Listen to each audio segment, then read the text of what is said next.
¿Quién eres? Así se titula la lección de escuela sabática para este día jueves 12 de septiembre. Bienvenidos cada uno de ustedes al estudio de la lección de escuela sabática. No olvides suscribirte y compartir con tus amigos el estudio de esta mañana. Te invito a leer el libro de Marcos, capítulo 14, versículos 60 al 72. Y luego analiza la pregunta y responde. Compara cómo respondió Jesús ante los acontecimientos y cómo lo hizo Pedro. ¿Qué lecciones podemos aprender de las diferencias? En Marcos 14, versículos 60 al 72, vemos dos respuestas muy diferentes ante la adversidad, la de Jesús y la de Pedro. Jesús actuó con silencio y firmeza. Cuando el sumo sacerdote lo interrogaba, Jesús permanece en silencio y no responde a las acusaciones falsas que le hacen. También Jesús actuó confesando valientemente. Cuando se le pregunta directamente si es él el Cristo, Jesús responde afirmativamente, sabiendo que esto lo llevará a la condena. Pero por otro lado tenemos a Pedro. Pedro, en primer lugar, la lección nos muestra la negación que él tiene por causa del miedo. Pedro niega conocer a Jesús 3 veces cuando es confrontado por diferentes personas en el patio. También vemos la acción de Pedro, que posteriormente él muestra un arrepentimiento. Después de su tercera negación y al escuchar el canto del gallo, Pedro recuerda la predicción de Jesús y se echa a llorar, mostrando su arrepentimiento. Podemos encontrar por lo menos dos lecciones. Número 1, la firmeza en la fe. Jesús nos enseña la importancia de mantenernos firmes en nuestra fe y nuestras convicciones, incluso ante la adversidad. Número 2, el reconocimiento y el arrepentimiento. Pedro muestra que aunque podemos fallar, el reconocimiento de nuestros errores y el arrepentimiento son cruciales para nuestro crecimiento espiritual. Cuando tú lees Marcos 14, 53 al 59, encontramos que ahí se describe el momento en que Jesús es traído ante el Sanedrín y la primera parte del juicio. Se trata de un ejercicio de frustración. Los líderes tratan una y otra vez de hacer valer sus acusaciones contra Jesús. El escritor del Evangelio destaca que el testimonio era falso y que los testigos nunca se pusieron de acuerdo. Finalmente el sumo sacerdote se levanta y se dirige directamente a Jesús. Al principio Jesús no responde nada, pero entonces el sumo sacerdote, invocando a Dios como testigo y en su nombre, como dice Mateo 26, 63, dice: mas Jesús callaba. Entonces el sumo sacerdote le dijo: te conjuro por el Dios viviente que nos digas si eres tú el Cristo, el Hijo de Dios. Este le exige que Jesús responda si es el Mesías. Jesús admite franca y directamente que sí, y cita Daniel 7, 13 y 14, y dice: miraba yo en la visión de la noche, y he aquí con las nubes del cielo venía uno como un hijo de hombre, que vino hasta el anciano de días, y le hicieron acercarse delante de él, y le fue dado dominio, gloria y reino para que todos los pueblos, naciones y lenguas le sirvieran.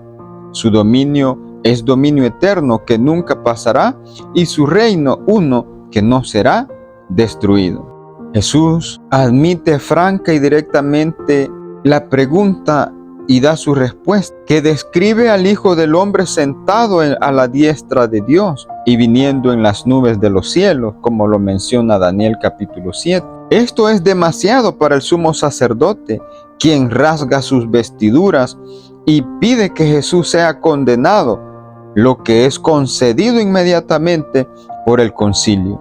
Los líderes comienzan a humillar a Jesús, escupiéndole, cubriendo su rostro, golpeándolo y pidiéndole que profetice. Mientras Jesús estaba dentro siendo juzgado y dando un testimonio fiel, Pedro estaba afuera dando un reporte falso. Esta es la sexta y última historia sándwich en Marcos. Y aquí la ironía es particularmente aguda. Aquí hay dos personajes paralelos, Jesús y Pedro, realizando acciones opuestas. Jesús da un testimonio fiel, Pedro uno falso. Pedro es abordado en 3 ocasiones por una sierva y por espectadores, y en cada ocasión niega cualquier asociación con Jesús, incluso maldiciendo y jurando. En este punto, un gallo canta por tercera vez. Pedro inmediatamente recuerda súbitamente la predicción de Jesús de que negaría a su Señor 3 veces esa misma noche. Se quiebra en llanto y llora profundamente. He aquí la impresionante ironía. Cuando terminan de juzgar a Jesús, le cubren los ojos, lo golpean y le ordenan profetizar. La idea era burlarse de él, pues no podía ver quién lo golpeó. Sin embargo, en el mismo momento en que ellos están haciendo esto, Pedro está negando a Jesús en el patio, cumpliendo así una de las predicciones de Jesús. En consecuencia, Pedro demuestra, al negar a Jesús, que este es el Mesías. Ahora surge la pregunta, ¿qué palabras de esperanza le dirigirías? ¿Le dirigirías a alguien que, aún queriendo seguir a Jesús, fracasa a veces? ¿Qué palabras de esperanza le dirigirías a alguien que, aún queriendo seguir a Jesús, fracasa a veces en su intento? ¿Quién de nosotros no ha fallado a veces al no hacer lo que sabemos que Jesús quiere? Pues la Biblia dice realmente que no hay justo ni aun uno. Veamos ahora el comentario que nos dice la señora Elena White referente a este tema. Pedro siguió a su Señor después de la entrega, pues anhelaba ver lo que iba a hacer con Jesús, lo que iban a hacer con Jesús.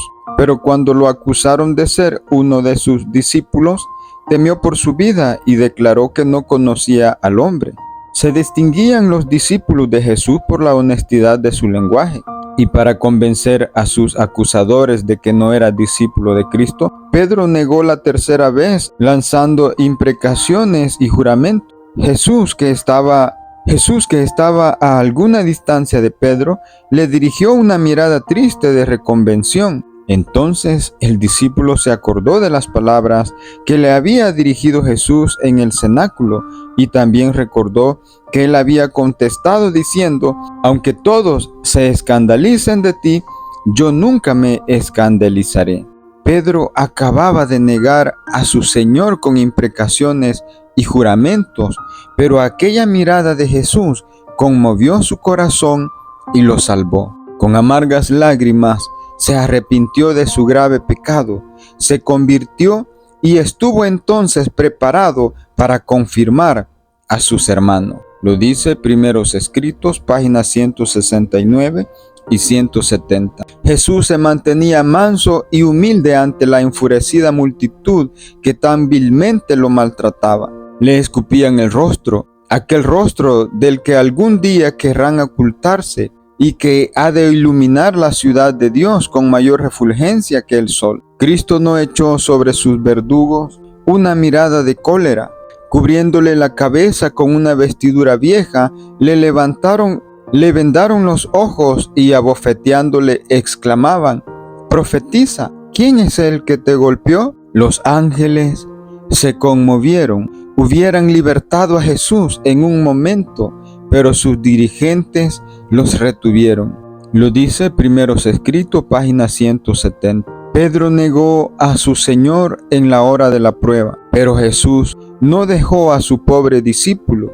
Aunque Pedro se odiaba a sí mismo, el Señor lo amaba y después de su resurrección lo llamó por su nombre y le envió un amante mensaje. Oh, qué Salvador bondadoso, amante y compasivo tenemos nosotros. Y Él nos ama aunque erremos. A fin de conocerle, página 284. ¿Quién eres? Fue la pregunta predominante. ¿Eres tú uno de ellos? ¿Eres tú uno como Jesús? Que Dios nos ayude, que no podamos negar nuestra fe donde quiera que andemos. No olvides suscribirte y compartir con tus seres queridos.